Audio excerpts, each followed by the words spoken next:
Assalamualaikum warahmatullahi wabarakatuh. Alhamdulillahilladzi arsala rasulahu bil huda wa dinil haqq liyudhhirahu ala dini kulli wa kafa billahi syahidan. Asyhadu an la ilaha illallah wahdahu la syarikalah wa asyhadu anna Muhammadan abduhu wa rasuluhu la nabiyya ba'dah. Allahumma salli wa sallim wa barik ala sayyidina Muhammad wa ala alihi wa ashabihi ajma'in. Rabbi israh li sadri wa yassir li amri wahlul 'uqdatam min lisani yafqahu qawli, amma ba'du. Para pemirsa yang dirahmati Allah Subhanahu wa taala, alhamdulillah, kita panjatkan puja dan puji syukur kehadirat Allah Subhanahu wa taala karena atas limpahan rahmatnya, atas taufik dan hidayahnya, atas nikmat-nikmatnya kita hari ini ditakdirkan Allah Subhanahu wa taala mampu untuk menghirup udara di pagi yang cerah ini. Kita ditakdirkan hari ini masih dalam kehidupan di dunia. Kita ditakdirkan hari ini tetap dalam iman dan Islam, mampu menjalankan perintahnya dan meninggalkan seluruh larangan-larangannya. Mudah-mudahan Allah teguhkan iman kita ini, Allah kuatkan hati kita untuk senantiasa menjalankan perintahnya dan meninggalkan larangannya ila yaumil akhir, hidup kita dalam puncak ketaatan, puncak ketakwaan kepada Allah Subhanahu wa taala. Salawat dan salam tetap terlimpahkan kepada junjungan kita Rasulullah sallallahu alaihi wasallam, kepada keluarganya, para sahabatnya, para tabi'in, tabi'in, para ulama dan seluruh kaum muslimin yang senantiasa berada di jalan Allah Subhanahu wa taala.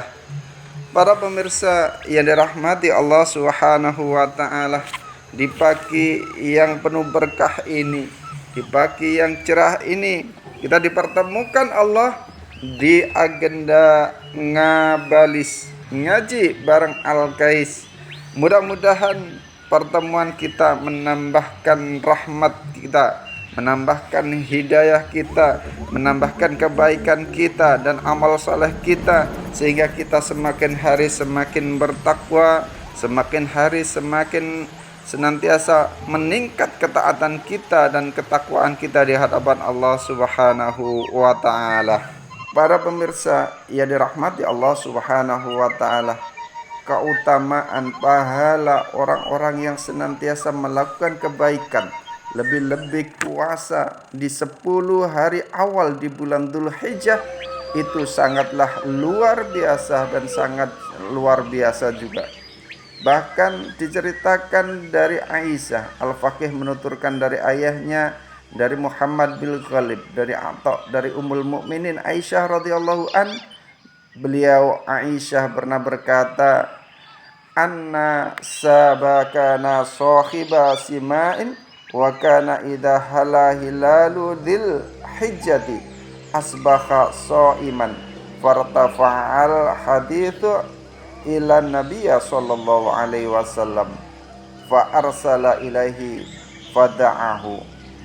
Diceritakan Aisyah, ada seorang pemuda penyanyi yang apabila bulan Dzulhijjah tiba, ia pun berpuasa. Berita ini pun sampai kepada baginda Nabi Muhammad sallallahu alaihi wasallam. Kemudian beliau mengutus seorang untuk memanggilnya, dan kemudian ia pun datang kepada baginda Nabi sallallahu alaihi wasallam. Maka baginda Nabi sallallahu alaihi wasallam pun bertanya kepada pemuda yang penyanyi ini, apa yang mendorongmu untuk berpuasa pada hari-hari ini, yaitu hari di awal Dzulhijjah? Ia pun menjawab, ya Rasulullah, sesungguhnya hari-hari ini adalah hari-hari syiar dan hari-hari haji. Mudah-mudahan Allah menyertakan saya dalam doa-doa mereka. Kemudian baginda Nabi Sallallahu Alaihi Wasallam pun bersabda, sesungguhnya setiap hari kamu berpuasa itu sebanding dengan memerdekakan 100 orang budak, sebanding dengan memerdekakan 100 ekor bersedekah 100 ekor unta, dan bersedekah 100 ekor kuda yang engkau gunakan untuk berjuang di jalan Allah Subhanahu wa taala.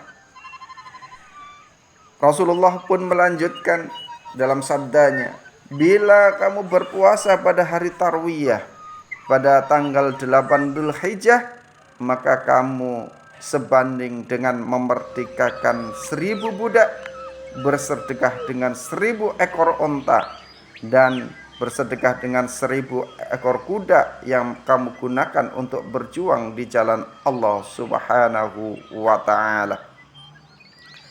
Dilanjutkan oleh Rasulullah SAW dalam sabdanya, apabila kamu berpuasa pada hari Arafah tanggal 9 Dzulhijjah, maka bagimu sebanding dengan memerdekakan 2000 budak, bersedekah dengan 2000 ekor unta, dan 2000 kuda yang kamu gunakan untuk berjuang di jalan Allah Subhanahu wa taala.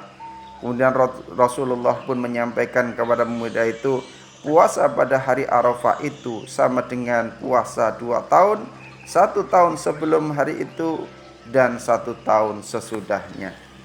Para pemirsa yang dirahmati Allah Subhanahu wa taala, inilah keutamaan pahala, fadilah kita ketika puasa atau melaksanakan kebaikan, melaksanakan amar ma'ruf nahi mungkar, melaksanakan ibadah di awal bulan Dzulhijjah, lebih-lebih puasa di awal bulan Dzulhijjah sebelum tanggal 8 Dzulhijjah sama dengan memerdekakan 100 orang budak, sedekah dengan 100 ekor unta dan 100 ekor kuda yang digunakan untuk berjuang di jalan Allah Subhanahu wa taala.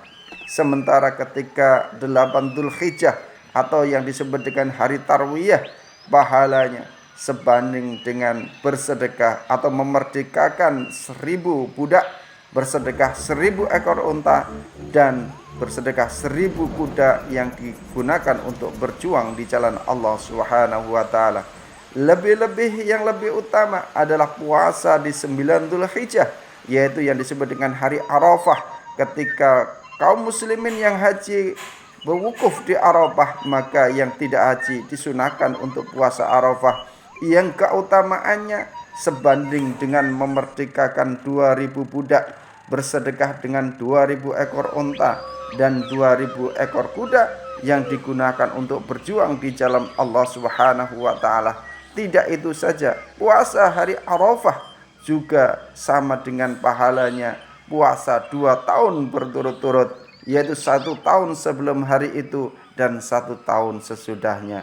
Itulah keutamaan pahala dari puasa Arafah, puasa Tarwiyah, dan puasa 10 hari di awal bulan Dzulhijjah. Mudah-mudahan Allah SWT teguhkan iman kita, mampu untuk melaksanakan ibadah-ibadah lebih-lebih puasa di awal bulan Dzulhijjah ini. Subhanakallahumma bihamdika asyhadu an la ilaha illa anta astaghfiruka wa atubu ilaik. Assalamualaikum warahmatullahi wabarakatuh.